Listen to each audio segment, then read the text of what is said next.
In the last part, we left off when the police finally acknowledged the obvious.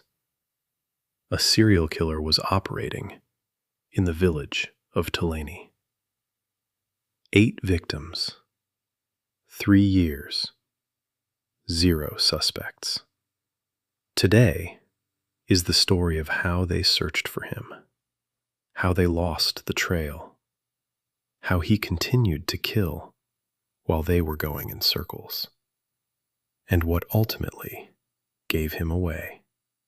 Not a detective genius, not a witness, not a camera. An old shoe, forgotten at the crime scene. But before that, 5 more murders, 2 more years, and 1 operation that cost millions, and almost ended in complete failure. Captain Hanise began by doing something no one had done before. He collected all 8 cases into a single folder and read them one by one. The pattern was obvious. The victims were only women and children. The houses, only those vacant.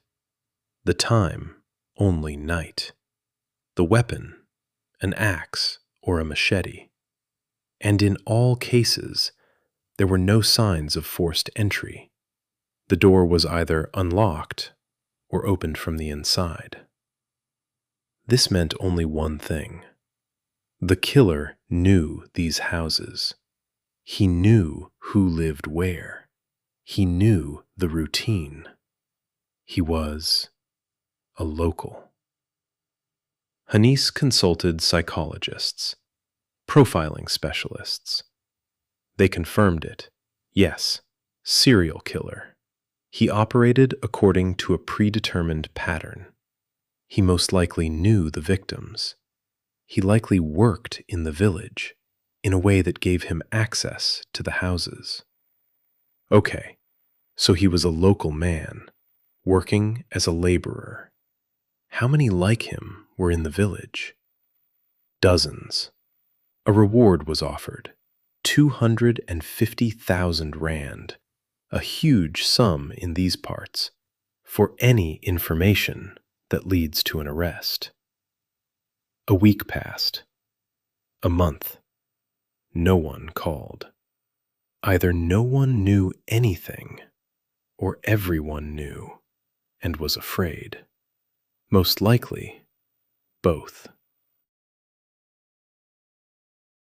May 2010. Operation Hope. The provincial police decided to go all in. They gathered several hundred officers, detectives, canine units, forensic specialists, organized crime units. At dawn, they cordoned off the village and detained all the men over 16. They brought them to the local church.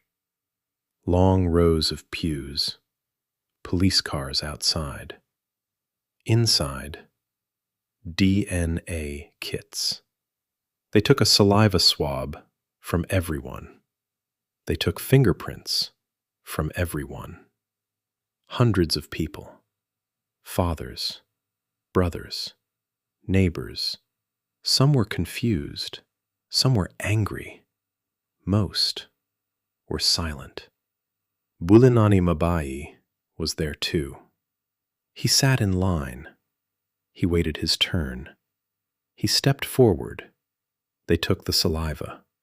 The DNA sample was preserved. Fingerprints, no match. He had no identification. Under the procedure at the time, people without records weren't entered into the database. A bureaucratic detail, a technicality. Mabai stood up.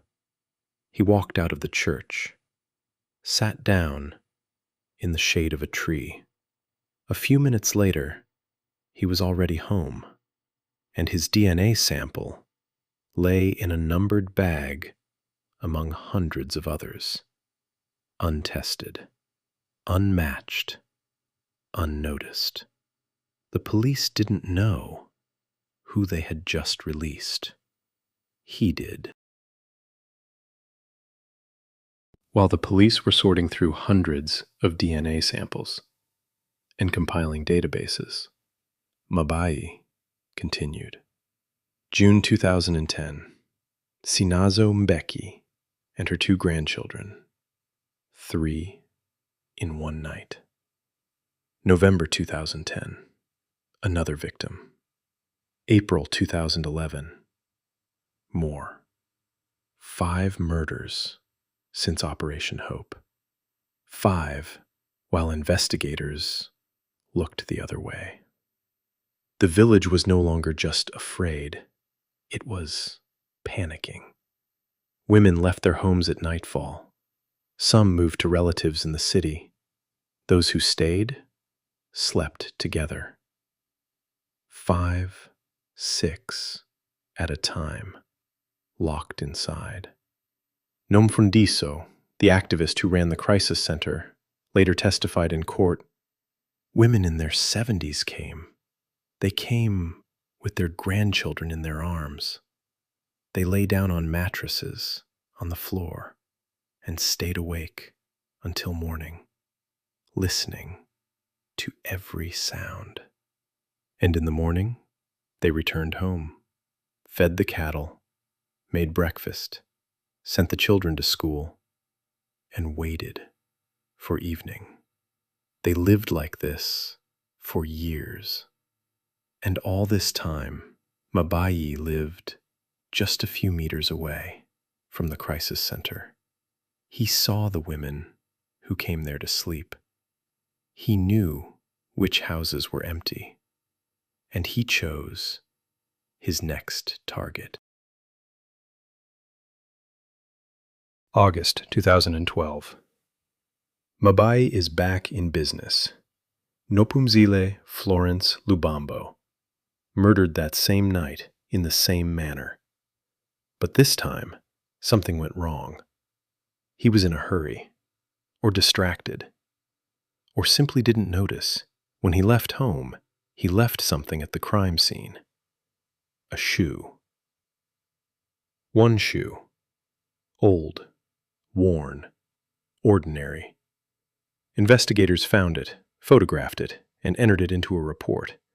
They began searching for its owner. They traced it to a man from the village, a man named Siabonga, Bulelani Mabayi's brother. They went to Siabonga. They examined his shoes. They didn't match, but in the process, completely by chance, his brother happened to be nearby. That same Bulelani. And he was wearing exactly the same shoe, the same pair found at the murder scene. He was detained for testing. And then they remembered the DNA sample from the church, from Operation Hope 2 years earlier. They found a numbered package. They sent it to the lab. The results came back a few days later. A 100% match with DNA from the scenes of 13 murders.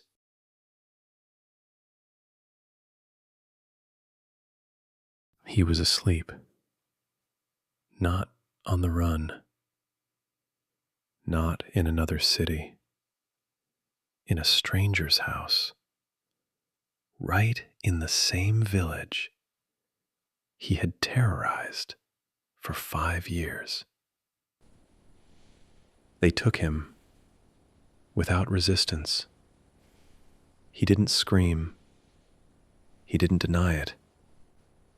He simply got up, got dressed, and went with the police.